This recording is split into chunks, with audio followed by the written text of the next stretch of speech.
Hello everyone, तो हम आ गए हमारे नेक्स्ट लेक्चर के साथ में।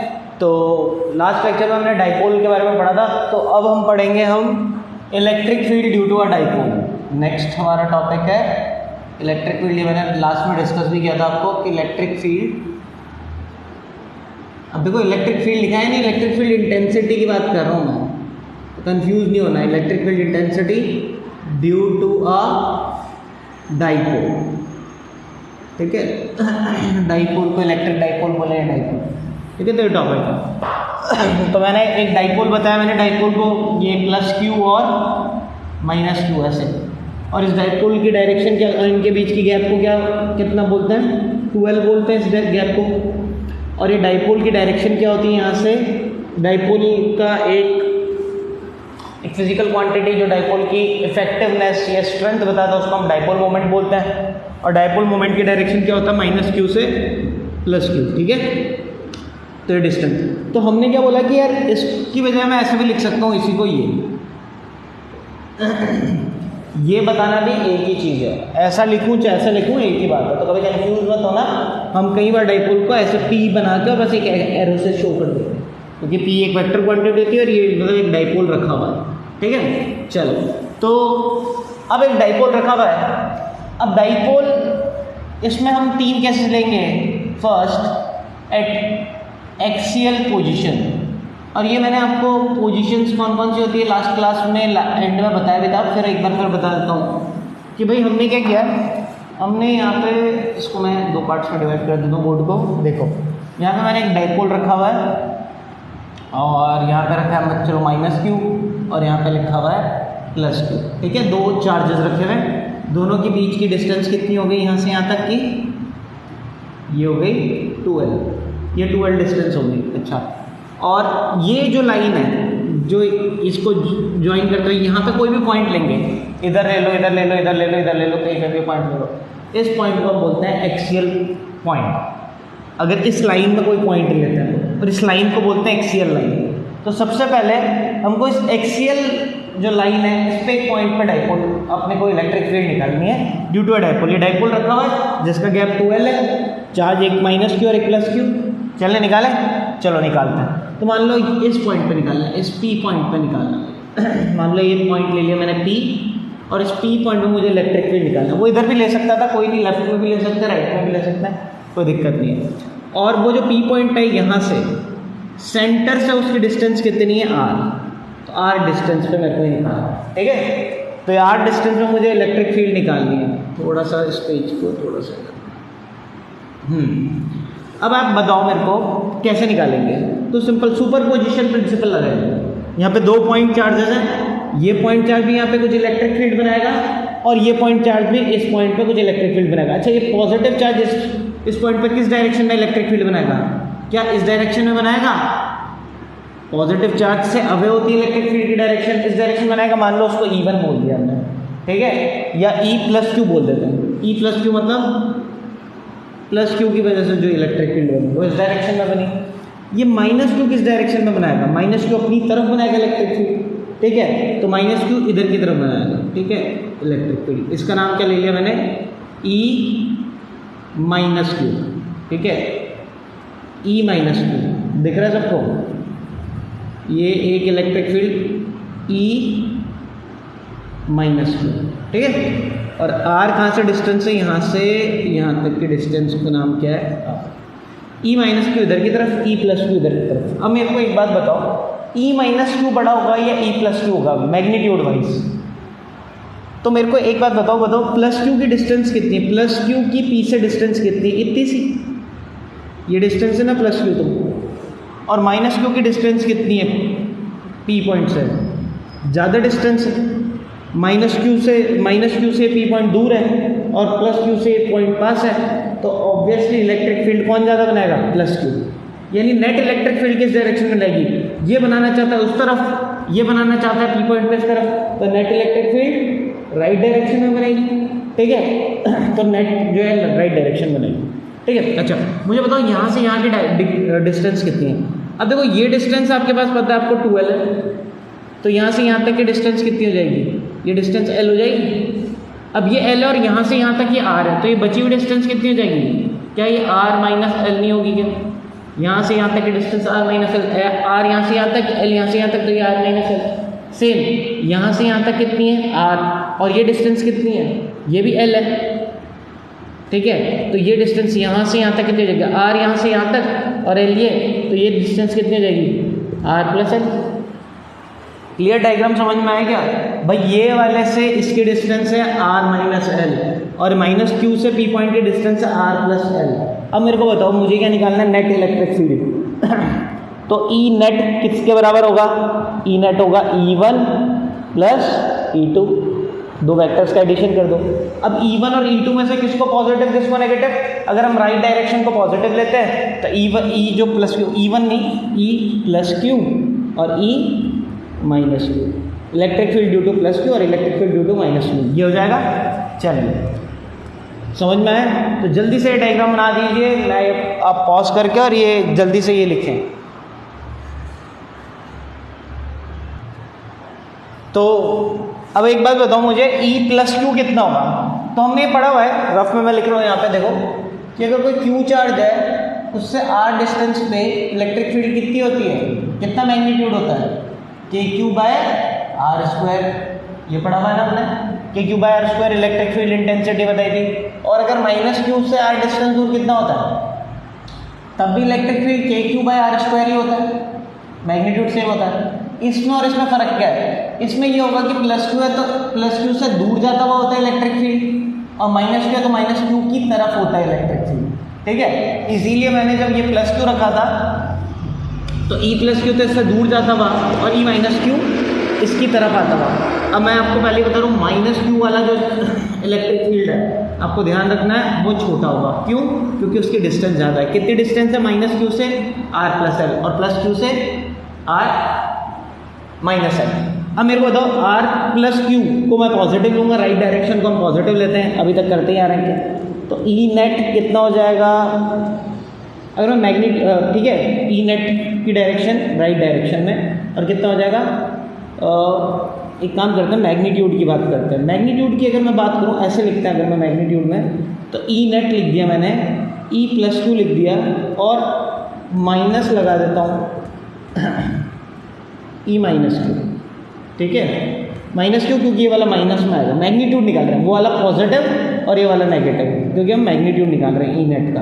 अच्छा, E प्लस क्यू मैग्नीट्यूड क्या हो जाएगा बताओ, k q upon r minus l का स्क्वायर, ठीक है, ये हो जाएगा। और E माइनस क्यू क्या हो जाएगा, k q upon r plus l का स्क्वायर। अब माइनस मत लगाना, माइनस मैंने पहले ही लगा दिया, ठीक है, क्यों? वो राइट डायरेक्शन में, नेगेटिव लेफ्ट डायरेक्शन में, तो दोनों का नेट मैग्नीट्यूड क्या होगा, इसमें से इसको माइनस कर दो। क्या दोनों में कुछ कॉमन है क्या, के और क्यू कॉमन है, तो जो फाइनली जो नेट इलेक्ट्रिक फील्ड आएगा वो कितना आ जाएगा, के और क्यू तो कॉमन आ गया, 1 अपॉन आर माइनस एल का square minus 1 upon r plus l का स्क्वायर, ठीक है, समझ में आ रहा है? चलो, तो अभी पहले देखें सब, अभी कॉपी साथ में मत करें, पहले एक बार देख लो, फिर रुक के आप कॉपी कर लेना। के क्यू तो बाहर निकाल दिया, अब इसमें क्या लेंगे, एलसीएम ले लेते हैं। एलसीएम क्या हो जाएगा, दोनों का मल्टीप्लिकेशन। अच्छा, ए प्लस बी ए माइनस बी क्या होता है, ए प्लस बी ए माइनस बी, यानी इन दोनों का मल्टीप्लिकेशन हो जाएगा आर माइनस एल का square into are plus l का स्क्वायर। चलो नेक्स्ट स्टेप में कर देंगे, और यहाँ आ जाएगा आर प्लस एल का स्क्वायर और माइनस आर माइनस एल का स्क्वायर। अब इतनी मैथ्स तो सबको आती होगी, ठीक है। चलो, तो ई नेट क्या हो जाएगा, ई नेट का मैग्नीट्यूड हो जाएगा, के क्यू तो आपके पास ये आ गया। अब इसको खोलते हैं, तो ये हो जाएगा r square plus l square plus 2r minus r square plus l square minus 2rl, ठीक है। अच्छा, अब ये a माइनस बी और एक a प्लस बी के मिलके क्या बन जाएगा, r square minus l square, a plus b, और उसका भी स्क्वायर हो जाएगा क्योंकि दो हैं। देखो यहाँ पे एक आर माइनस एल है, एक और आर माइनस एल है, और एक आर प्लस एल है और एक आर प्लस एल है, तो ये दोनों मिलके क्या बन जाएंगे, r square minus l square, और ये दोनों भी मिलके क्या बन जाएंगे, r square minus l square, और दोनों का मल्टीप्लिकेशन क्या हो जाएगा, r square minus l square का स्क्वायर, ठीक है। तो मैंने ये कर दिया यहाँ पे। चलो, ये कर दिया। अब अगर मैं ब्रैकेट खोलता हूँ तो क्या हो जाएगा, ई नेट कितना आ जाएगा हमारे पास, ई नेट आ जाएगा के क्यू तो कॉमन आ गया, r square plus l square plus 2RL minus r square minus l square plus 2RL। ठीक है, ये हो गया। तो आर स्क्वायर से आर स्क्वायर कट गया, एल स्क्वायर से एल स्क्वायर कट गया और नीचे क्या गया, r square minus l square का होल स्क्वायर। चलिए जल्दी से इतना कॉपी कर लीजिए, फिर आगे चलते हैं।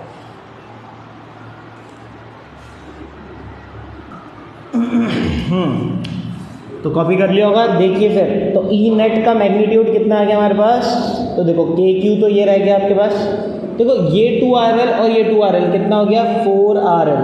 ठीक है, और नीचे r square minus l square का होल स्क्वायर। ठीक है, मैं आप वापस से मिटा रहा हूँ, थोड़ा ध्यान रख लें। तो आपके पास आ गया k q 4RL r square minus l square का होल स्क्वायर। ठीक है, चलो ऊपर वाला मैंने मिटा दिया है, तो ये आ गया हमारे पास। ठीक है, अब देखो, अब इलेक्ट्रिक फील्ड जो आपके पास आएगा, ठीक है, जो फाइनल इलेक्ट्रिक फील्ड आएगा, मैं खोल देता हूँ इस ब्रैकेट को। तो ये हो गया के और ये हो गया क्यू और ये हो गया 4RL को मैंने क्या कर दिया, एक 2 तो इधर लिख लिया 4 में से और एक 2 इधर लिख लिया। ठीक है, और ये R आ गया और ये L आ गया। ठीक है, समझ में आ गया। 4RL में से एक 2 आगे ले लिया। ये क्यों ले लिया मैंने, क्योंकि अभी बताता हूँ मैं आपको। और यहाँ पे लिख लेते हैं r square minus l square का होल स्क्वायर। अब देखो, ये आपने Q इंटू 2 और into L, Q into 2 into L, बताओ क्या होता है, Q इंटू 2 इंटू L होता है P, बताया था ना, डाइपोल मूवमेंट। तो डाइपोल मूवमेंट के टर्म्स में फॉर्मूला बनाने वाले हैं हम। ठीक है, इसलिए मैंने 2 को आगे ले लिया, एक 2 इधर रख लिया। तो ई नेट आपके पास क्या आया, तो 2 इंटू के और वो कितना हो गया P का मैग्नीट्यूड इंटू आर, याद रह गया, upon r square minus l square का होल स्क्वायर। तो ये हमारे पास फॉर्मूला है, यही हमारा फॉर्मूला है 2kPr upon r square minus l square का होल स्क्वायर। ये क्या फॉर्मूला है, यह है electric field due to a dipole at axial position. Electric field कितना बनाता है एक डाइपोल अपनी एक्सियल पोजीशन पे, एक्सियल पॉइंट पे, ठीक है, या ऑन द एक्सियल लाइन। तो ये फॉर्मूला आ गया।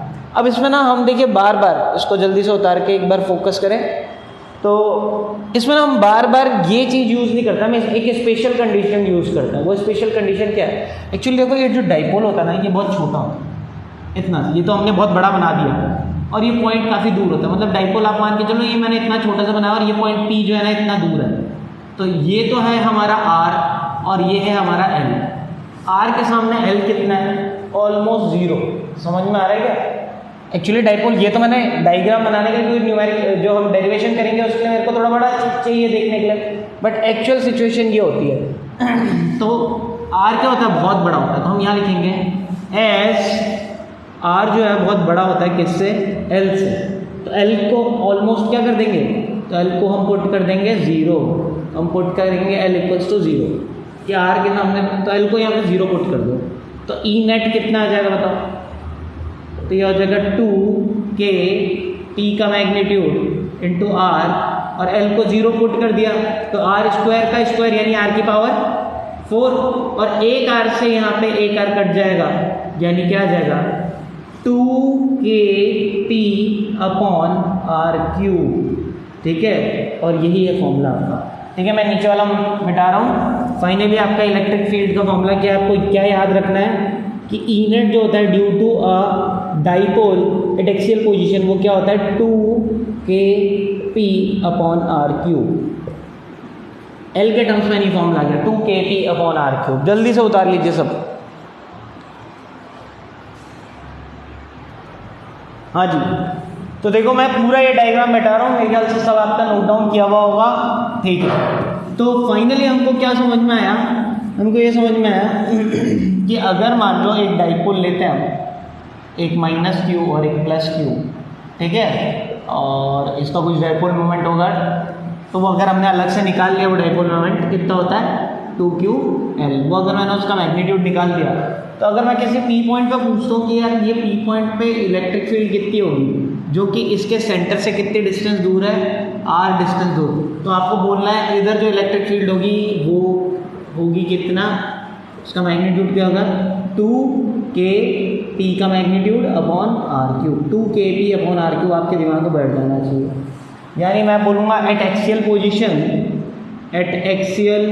पोजीशन, ठीक है, और इवन दूसरी पोजीशन में भी देखेंगे, जो इलेक्ट्रिक फील्ड का मैग्नीट्यूड है वो इनवर्सली प्रोपोर्शनल है r3 के, ठीक है। ड्यू टू अ चार्ज देखते हैं तब तो वो इनवर्सली प्रोपोर्शनल होता है r स्क्वायर के, बट एक्सियल पोजीशन में हम देख रहे हैं कितने इनवर्सली प्रोपोर्शनल टू r3। पहली चीज़ तो ये समझ में आई, फॉर्मूला भी आपका दिमाग में बैठ जाना चाहिए 2kp upon r3, 2kp upon r3, ठीक है। डायरेक्शन देखें इलेक्ट्रिक फील्ड की, डायरेक्शन होगी, बताओ p की डायरेक्शन क्या है, ये -q से +q की तरफ, इधर की तरफ। p की डायरेक्शन भी और e की डायरेक्शन सेम होती है, जिस डायरेक्शन में p होगा उसी डायरेक्शन में ही होगा अगर एक्सियल पॉइंट पर हम निकाल रहे हैं। तो ये तो मैंने मैग्नीट्यूड लिखा था, अगर मैं ई नेट लिखूँ यहाँ पे देखिए, ये ई नेट भी आपको ऐसे उतारना है, ई नेट के वैल्यू क्या होगी 2kp अपॉन r3। देखो अब मैंने मॉड नहीं लगाया, इससे क्या समझ में आ रहा है मुझे, इससे मुझे ये समझ में आ रहा है e की डायरेक्शन और p की डायरेक्शन दोनों वेक्टर सेम डायरेक्शन है, ठीक है। e और p दोनों का डायरेक्शन सेम है और मैग्नीट्यूड कितना है 2kp अपॉन r3, ठीक है। ये जल्दी से उतार लें,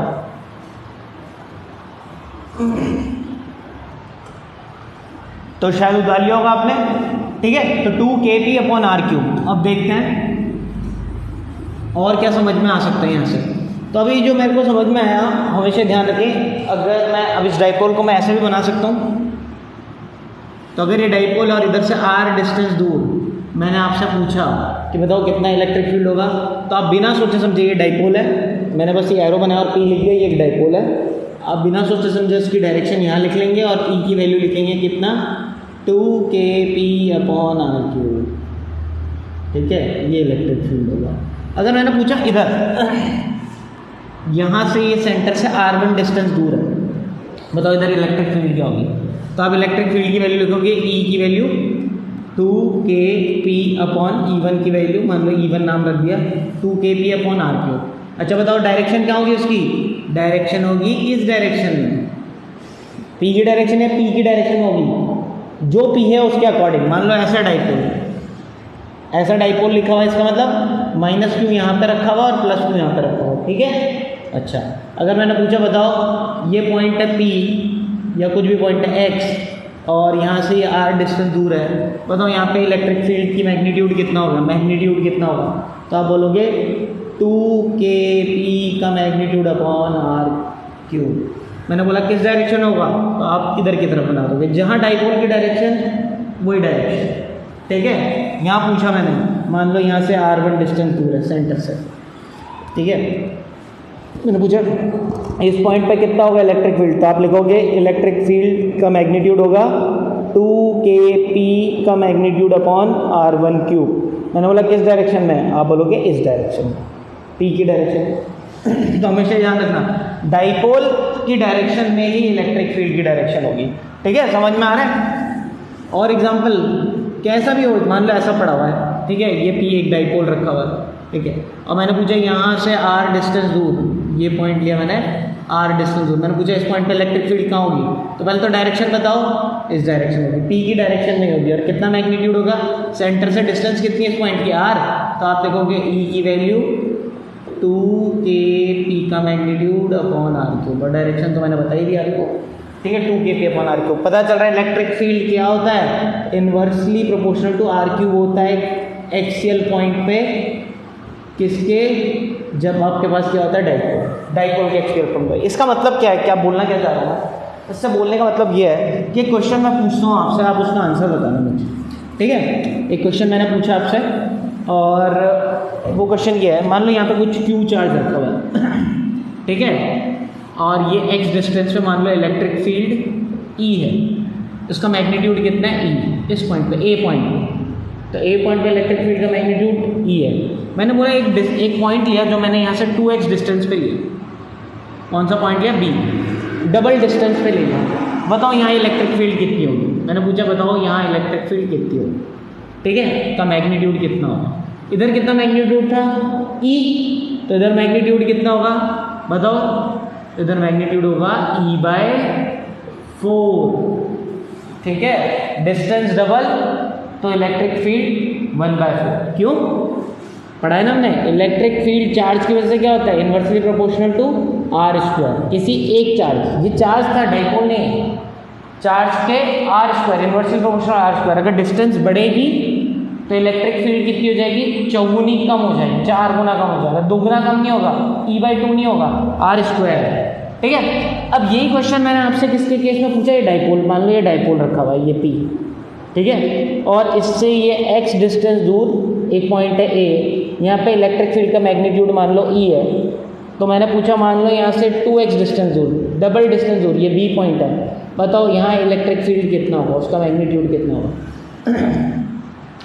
तो कितना होगा इधर आंसर, तो जिनके आंसर E/4 है वो बिल्कुल गलत है, E/2 वाले भी बिल्कुल गलत है, और जिनका E/8 है वो बिल्कुल सही है, ठीक है। आंसर क्या होगा यहाँ पे, इलेक्ट्रिक फील्ड जो मैग्नीट्यूड होगा, अगर ये E है तो ये E' जो भी नाम है इसका वो हो जाएगा E/8, इस E के 8 गुना कम हो जाएगा।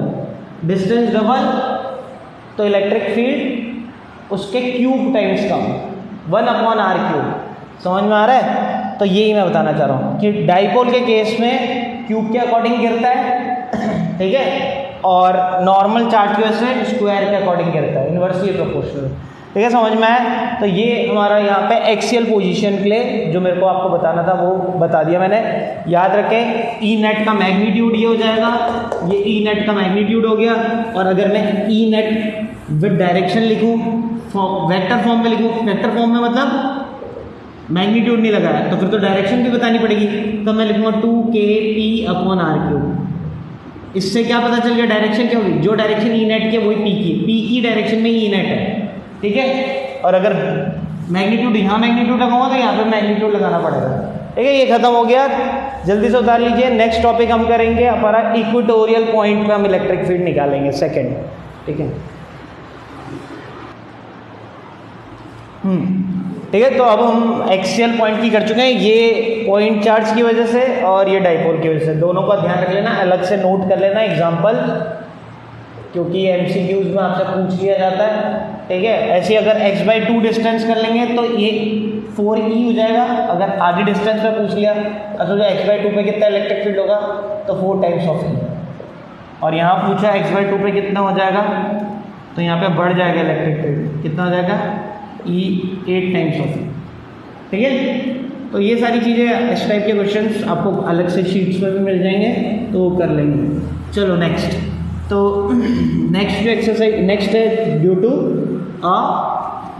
Electric field at due to a dipole at आपका इक्वेटोरियल पोजीशन। तो सेकंड क्या है, सेकंड है इक्वेटोरियल पोजीशन।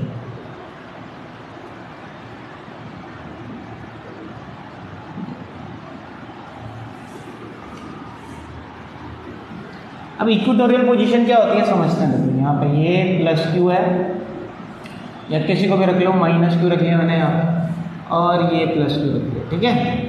इसको ज्वाइन किया मैंने। ये डिस्टेंस को हम क्या बोलते हैं, इस डिस्टेंस को हमने बताया, ये इस डिस्टेंस को 12 बोलते हैं, ठीक है।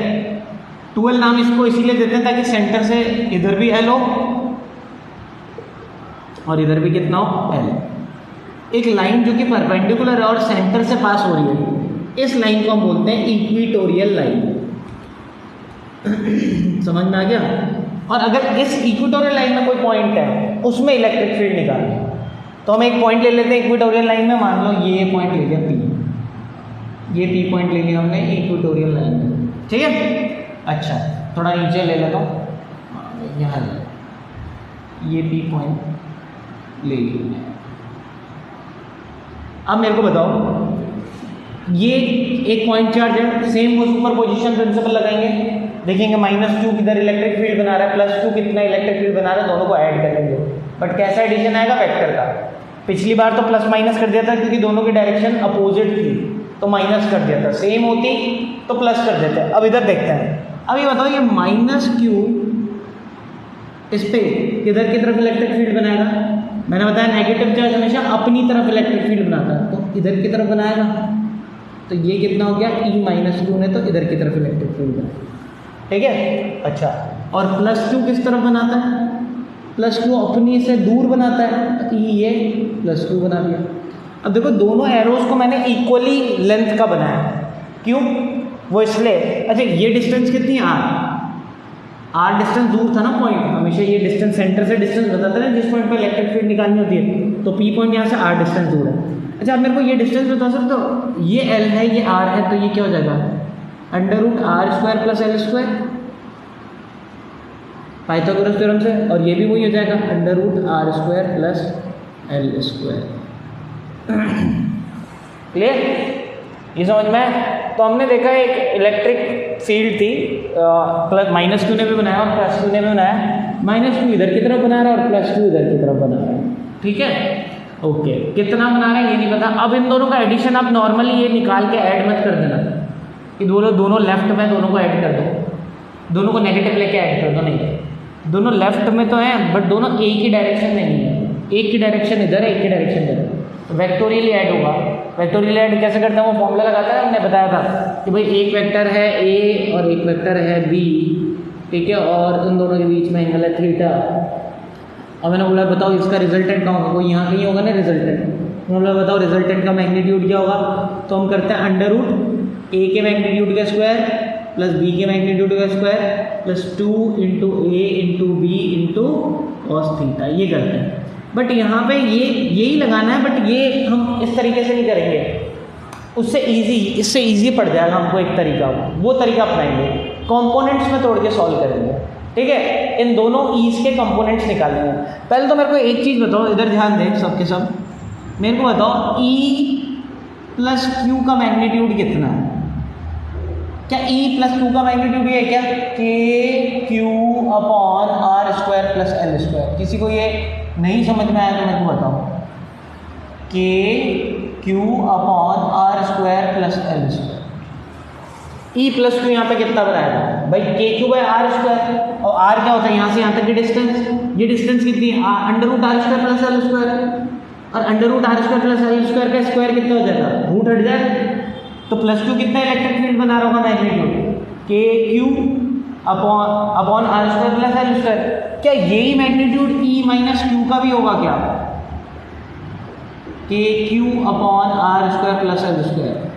आप ये देखो मेरे को बताओ, क्या इसमें भी -Q भी यही बना रहा होगा, बस डायरेक्शन ये होगी, मैग्नीट्यूड तो सेम ही होना दोनों का, डिस्टेंस सेम है। तो मैंने क्या मान लिया कि दोनों का मैग्नीट्यूड सेम है, तो दोनों के मैग्नीट्यूड का नाम मैंने क्या ले लिया, E। मैंने इन दोनों के मैग्नीट्यूड को एक नया नाम दे दिया E, ठीक है, E। भाई दोनों का मैग्नीट्यूड सेम है तो एक कोई वेरिएबल नाम दे दिया दोनों को। अब देखो इसको सॉल्व कैसे करेंगे, मैं डायग्राम वापस से बना रहा हूँ, ठीक है, और देखना। तो यहाँ पे मैंने बनाया -Q और यहाँ पे मैंने बनाया +Q, और मुझे ये समझ में आया कि ये वो P पॉइंट है, ठीक है, थोड़ा नीचे बना दिया मैंने, -Q इधर की तरफ इसका मैग्नीट्यूड E है, और +Q इधर की तरफ बना रहा है, इसका मैग्नीट्यूड भी क्या है, E। दोनों का मैग्नीट्यूड ये है, वेक्टर नहीं लिखा मैंने, मैग्नीट्यूड की फॉर्म में लिख लिया, वेक्टर के लिए वो डायरेक्शन मैंने बता दी, दोनों का मैग्नीट्यूड E है। अच्छा अब हम क्या करेंगे, हमने एक काम किया, हमने इस एंगल को ले लिया थीटा, तो अगर मैं बोलता हूँ ये एंगल को थीटा ले लिया, तो क्या ये एंगल भी थीटा है, ठीक है, ये एंगल थीटा ले लिया तो ये एंगल भी थीटा होगा, क्या होगा, अल्टरनेट एंगल्स हैं, ठीक है। अच्छा अगर ये एंगल थीटा तो ये एंगल भी थीटा होगा, क्या होगा, क्योंकि देखो ये दोनों एक कॉन्ग्रुएंट ट्राइंगल्स हैं, ये भी L है और ये भी L है, ये दोनों डिस्टेंस R है, ये R है, और ये दोनों डिस्टेंस कितनी है, r² + L², कॉन्ग्रुएंट ट्राइंगल तो थीटा होगा। अच्छा ये थीटा है तो ये भी थीटा होगा, क्या अल्टरनेट की वजह से, और ये थीटा है तो ये भी थीटा होगा, क्या वर्टिकल अपोजिट से। लाना मुझे यही था, ये भी थीटा और ये भी थीटा, ठीक है, समझ में आया। अब मैंने क्या किया, इस E के दो कंपोनेंट्स तोड़ दिए, अब मैंने क्या किया, इस E के दो कंपोनेंट्स तोड़ दिए, तो इस E के दो कंपोनेंट्स टूटेंगे, एक इधर की तरफ और एक कंपोनेंट इधर की तरफ, ठीक है। जो इधर वाला लेफ्ट साइड वाला कंपोनेंट होगा वो क्या होगा, E cos थीटा, और जो नीचे की तरफ होगा वो क्या होगा, ई साइन थीटा। जो थीटा एंगल बना रहा होता है वो कंपोनेंट क्या होता है, ई cos theta, E sine theta. ये इसके कंपोनेंट। अब ये वेक्टर नहीं रह गया, अब इस वेक्टर को हटा के मैंने दो वेक्टर उठा लिया।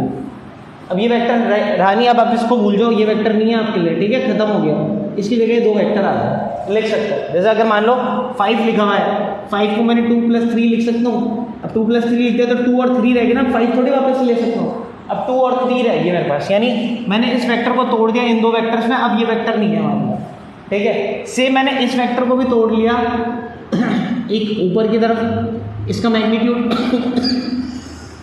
सॉरी ई है और ये थीटा एंगल है, तो ये क्या हो जाएगा, ई साइन थीटा। और इस डायरेक्शन में एक और इसका ये वाला कंपोनेंट, और इधर भी क्या हो जाएगा, ई कॉस थीटा। तो इसका भी लेफ्ट डायरेक्शन में ई कॉस थीटा और इसका भी लेफ्ट डायरेक्शन में ई कॉस थीटा, और ई साइन थीटा इसका ऊपर की तरफ, ई साइन थीटा इसका ऊपर नीचे की तरफ। क्या ये ई साइन थीटा अब एडिशन करता है। अब एडिशन करना क्यों ईजी हो जाएगा। अब इन अच्छा अब ये भी खत्म हो गया। अब खत्म होने से क्या हुआ, अब मेरे पास 4 वेक्टर है जिनमें से 2 वेक्टर एक डायरेक्शन में और 2 वेक्टर एक ही डायरेक्शन, एक ही लाइन में। ये भी एक लाइन में, ये भी एक लाइन में। अब इनका एडिशन सब्ट्रैक्शन करना बड़ा इजी हो जाएगा। इनको तो ऐड कर देंगे क्योंकि दोनों एक ही लाइन में, और इनको सब्ट्रैक्ट कर देंगे दोनों अपोजिट डायरेक्शन में। तो क्या ये एक दूसरे को खत्म कर देंगे वेक्टर, तो ये तो खत्म हो गए। यानी फाइनली नेट जो आपको मिलेगा वो किस डायरेक्शन में मिलेगा, वो इस डायरेक्शन में मिलेगा। और कितना मिलेगा, 2e cos थीटा। समझ में आया। यानी जो मेरे पास नेट इलेक्ट्रिक फील्ड होगी ई नेट, उसका मैग्नीट्यूड कितना होगा, 2e cos थीटा।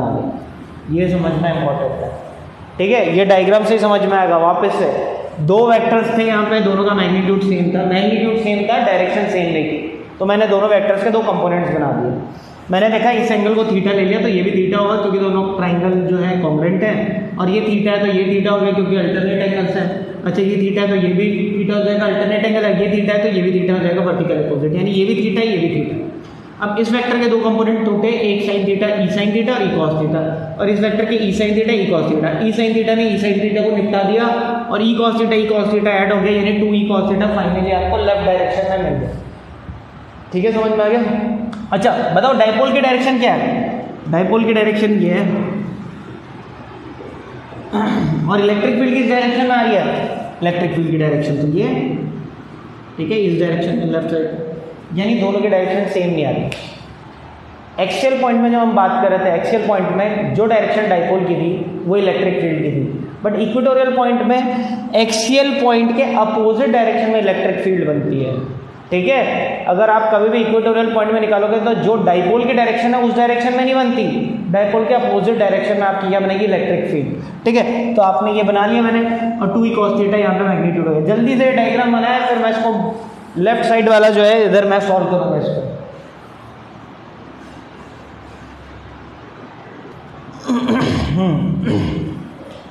तो 2e cos थीटा आपका ई नेट हो गया और डायपोल के अपोजिट डायरेक्शन में हो गया। सॉरी, तो वो मैग्नीट्यूड निकालते हैं। ठीक है, चलो मैग्नीट्यूड निकालते हैं। तो हमारे पास था ई नेट, जो मैग्नीट्यूड है उसकी वैल्यू है कितना, 2e cos थीटा, ये निकाल देंगे। अब ई की वैल्यू तो मुझे पता है, वही था ना, ई कितना था, KQ/R² प्लस L², ये तो था ई। अब cos थीटा क्या होगा बताओ, यहाँ से ये थीटा माना था, cos थीटा क्या होता है, base upon hypotenuse. cos theta क्या हो जाएगा, बेस, बेस कितना है L, और हाइपोटेनस कितना है √R² प्लस L²। ये R² प्लस L² है और ये L हो गया। तो फाइनली मेरे पास ई नेट कितना आ जाएगा, तो ई नेट मेरे पास आ गया 2 × K × Q × L upon R² plus L² की पावर 3/2। देखो यहाँ पावर 1 है और यहाँ पावर 1/2 है, तो दोनों का एडिशन कितना हो जाएगा, 1 और 1/2 कितना हो जाएगा, 3/2 आ गया। ठीक है, ये समझ में आया। अब वही वाला काम यहाँ करेंगे, 2Q और L, ये तीनों मिला के क्या बन जाता है, P। ठीक है, तो मैंने इसकी जगह क्या रख दिया, P, 2QL की। तो नेक्स्ट लिख लिया 2 तो चला गया, K P का magnitude upon R² plus L² की पावर 3/2। तो यही आ गया मेरे पास बंदा। ई नेट का फॉर्मूला फाइनली हमारे पास आ गया है, वो आ गया k इंटू पी का magnitude upon r square plus l square की पावर 3/2। उतार लीजिए जल्दी से, यही फॉर्मूला है।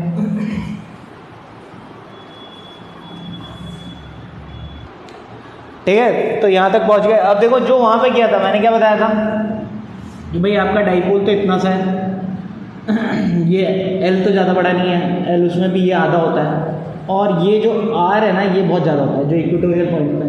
तो इसमें भी हम ध्यान रखेंगे कि R बहुत ज़्यादा होता है इससे L से। तो यहाँ पे भी लिख लेते हैं एस, लिखते हैं S R is greater than L, R greater than L होता है, तो L को क्या कर देंगे, पुट कर देंगे, L को पुट L इक्वल्स टू 0।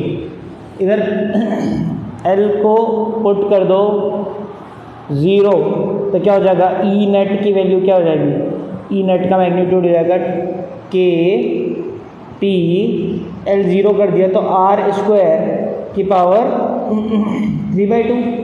अच्छा पावर 3/2 है तो देखो 2 से ये 2 कट जाएगा, तो फाइनली क्या हो जाएगा, के पी अपॉन आर क्यूब। याद रखें ई नेट कितना होता है, k p upon r cube. Clear. Equatorial में कितना हो गया, k p upon r cube. Equatorial पे याद रखें k p upon r cube, और एक्सियल पे 2 k p upon r cube, k p upon r cube और 2 k p upon r cube. ठीक है, ये दो हो गई आपके पास इक्वेशन, के p upon r cube, 2 k p upon r cube. अच्छा ये तो रखा मैग्नीट्यूड। अब मैं डायरेक्शन की बात करूँ, हमने अभी अभी देखा था जो डाइपोल की डायरेक्शन थी उसके अपोजिट डायरेक्शन में। तो अगर मैं इलेक्ट्रिक फील्ड का जो फॉर्मूला लिखूं, ई नेट का फॉर्मूला वेक्टर फॉर्म में, तो क्या लिखूंगा, के पी अपॉन आर क्यूब। क्या ये लिख लूँ, सही है क्या, नहीं। इसका मतलब तो ये हो जाएगा कि इलेक्ट्रिक फील्ड की डायरेक्शन वही डायरेक्शन है जो पी की डायरेक्शन है, बट इलेक्ट्रिक फील्ड तो पी के अपोजिट डायरेक्शन में होता है, तो यहाँ क्या लगा देंगे, माइनस। माइनस लगाने का मतलब कि जो पी की डायरेक्शन है उसका अपोजिट होती है इलेक्ट्रिक फील्ड की डायरेक्शन, तो ई नेट क्या हो जाएगा, के पी अपॉन आर क्यूब। ठीक है, समझ में क्या मतलब है। और यहाँ से भी हम ये चीज़ मिल रही है हमको कि जो इलेक्ट्रिक फील्ड का जो मैग्नीट्यूड है वो inversely proportional to r cube है। ये भी ध्यान रहे, यहाँ पे भी आर क्यूब के इन्वर्सली प्रोपोर्शनल। ठीक है, और अपोजिट डायरेक्शन में। बोलना क्या चाहता हूँ मैं कि मान लो ये हमारे पास डाइपोल है पी, ठीक है, ये इक्वेटोरियल में कोई पॉइंट ले लिया मैंने यहाँ पर। ठीक है, अगर मैं पूछूंगा बताओ इधर इलेक्ट्रिक फील्ड की डायरेक्शन क्या होगा, तो आप बनाओगे ये डायरेक्शन होगी। ठीक है, अगर मैंने पूछा एक पॉइंट यहाँ ले लिया, बताओ इस पॉइंट पे इलेक्ट्रिक फील्ड किस डायरेक्शन होगा, पी की डायरेक्शन ये, तो इलेक्ट्रिक फील्ड की डायरेक्शन ये, तो इलेक्ट्रिक फील्ड की डायरेक्शन यहाँ और यहाँ। ठीक है, इलेक्ट्रिक फील्ड की डायरेक्शन इस डायरेक्शन में है। अगर पी ऐसा बना हुआ है, अगर पी ऐसा है हमारा, मान लो मैंने थोड़ा टेढ़ा बना दिया, ये पी बना दिया, तो मैंने एक पॉइंट लिया इक्वेटोरियल में। इक्वेटोरियल में मतलब इसके परपेंडिकुलर और बीच में जाने से। ठीक है, तो ये मैंने पॉइंट लिया, मान लो इस पॉइंट पर पूछा मैंने इलेक्ट्रिक फील्ड किस डायरेक्शन होगी, तो किस डायरेक्शन होगी, पी की डायरेक्शन ये, तो इलेक्ट्रिक फील्ड की डायरेक्शन ये, तो ये बना दो क्या आप इलेक्ट्रिक फील्ड की डायरेक्शन। इस पॉइंट पर पूछी बताओ इस पॉइंट पर क्या होगी, तो ये पी की डायरेक्शन कौन सी है, ये वाली इस डायरेक्शन, तो ई की डायरेक्शन ये वाली। तो ई की डायरेक्शन हमेशा पी की डायरेक्शन से अपोजिट होती है, और मैग्नीट्यूड कितना होता है, k p upon r cube equatorial में। ठीक है, और एक्सियल में इलेक्ट्रिक फील्ड की ही डायरेक्शन में होती है, और कितना मैग्नीट्यूड होता है, 2 kp upon r cube. Clear. तो इस लेक्चर को हम यहीं ख़त्म करेंगे। ठीक है, जो मैंने आपको चीज़ें बताई है, यहाँ पे भी वो वाली सिचुएशन होगी, अगर x पे e है तो 2x पे e अपॉन 8 हो जाएगा, क्योंकि आर क्यूब के इन्वर्सली प्रोपोर्शनल। ठीक है, अगर मैं पूछूं अगर यहाँ से x डिस्टेंस दूर पे e है तो 2x पे कितना होगा, तो e/8, क्योंकि यहाँ भी आर क्यूब है। अभी एक जनरल पॉइंट पे और बताना था, पहले आप इन्हीं दो को ढंग से प्रैक्टिस कर ले। कल की नेक्स्ट क्लास में मैं पहले जनरल पॉइंट का बताऊंगा, प्लस इस पे भी जो आपको जितना समझना वो समझेंगे, फिर आगे चलेंगे, आगे इलेक्ट्रिक फील्ड के बारे में पढ़ेंगे। ठीक है, थैंक यू।